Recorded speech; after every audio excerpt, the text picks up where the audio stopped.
What if you volunteered to test a new cannabis strain, only to realize the lab wasn't studying the weed?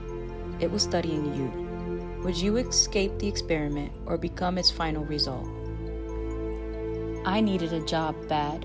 Rent was due, my car needed tires, and I was 2 weeks away from selling my PlayStation 5 to keep my lights on. So when I saw the listing, strain testers needed, top pay, confidential grow lab, must have high tolerance, I laughed, clicked, and applied. The interview was quick and weird. A pale woman with silver rings on every finger and pupils too wide to be sober looked me up and down like I was a melon at the store. "You've got the brains for it," she said. Absorbent, soft. That should have been a red flag. Instead, I signed the NDA and started Monday. The building didn't look like a grow lab. It looked like a power plant. Gray concrete, no signage, surrounded by barbed wire and pine trees too symmetrical to be natural. They buzzed faintly in the windless air. A guard met me at the gate with a black badge that just had my face and the letter S. Inside was pristine, cold, no music, no casual chatter, just white hallways, red lights, quiet people with clipboards who never blinked long enough to feel human. They brought me to a circular room lined with airlocks. At the center, a reclined leather chair, a small steel table, a heavy-duty air vent. A woman in a white coat stepped in. "Welcome to the strain room." She handed me a pre-rolled sealed in glass. Test subject S13, strain, memory latch. Note, mild distortion, lingering echo, avoid eye contact with reflective surfaces. I blinked. Avoid what? She didn't answer. She just pressed the intercom. Begin trial 1. The joint burned smooth, earthy with the hint of static on the exhale. A strange aftertaste, like copper and birthday cake. At first, nothing, just a mellow, slow burning high. Then the air changed. It thickened. The vent above me inhaled, then exhaled me back in time. Suddenly, I wasn't in the chair anymore. I was 9 years old, standing in my grandma's hallway. I could smell her perfume, the lemon cleaner she always used.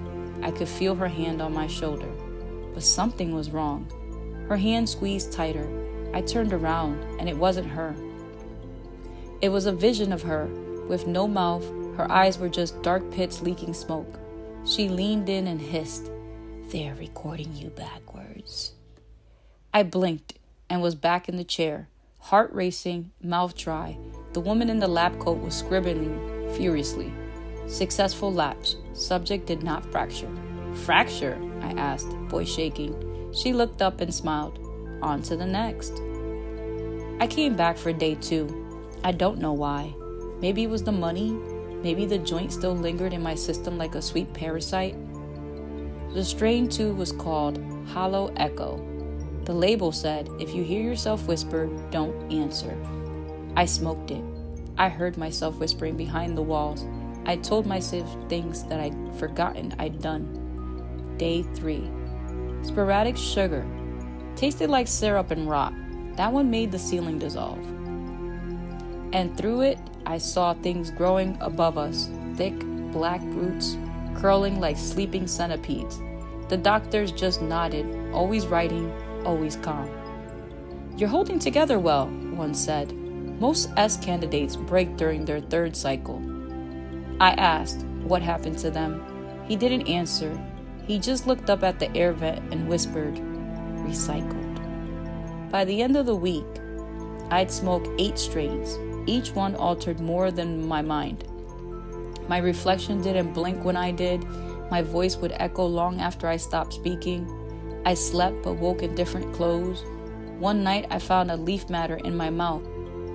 Another time I woke up in my closet speaking Latin. My neighbors stopped saying hi. My dogs wouldn't come near me. The plants in my apartment turned towards me when I wasn't looking. The worst part? I didn't want to stop.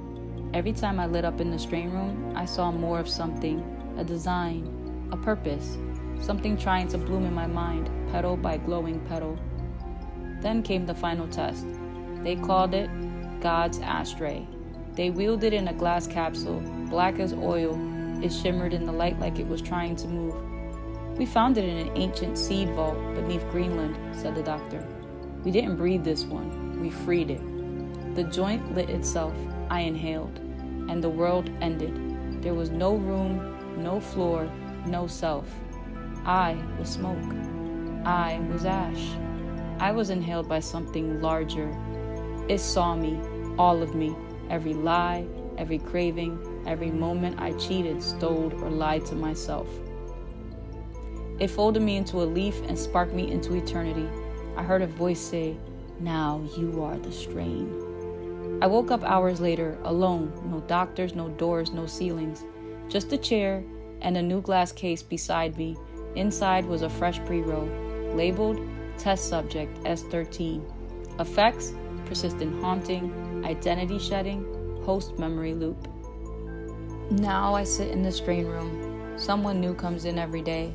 They smoke, they see me, sitting in the corner, watching.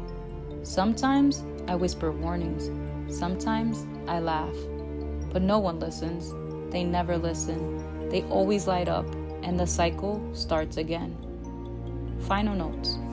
If you ever get invited to test strains in a secret facility, ask yourself, are you getting high, or are you the product being smoked?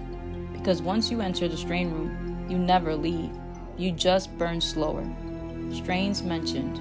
Memory latch unlocks ancestral memory echoes. Do not engage with mouthless figures. Hollow echo may create audio duplicates of self. Ignore all whispers. Sporadic sugar causes fungal time slips. Avoid mirrors. God's ashtray contains soul of former test subject. User status S13. Condition: smothering. Containment: failing.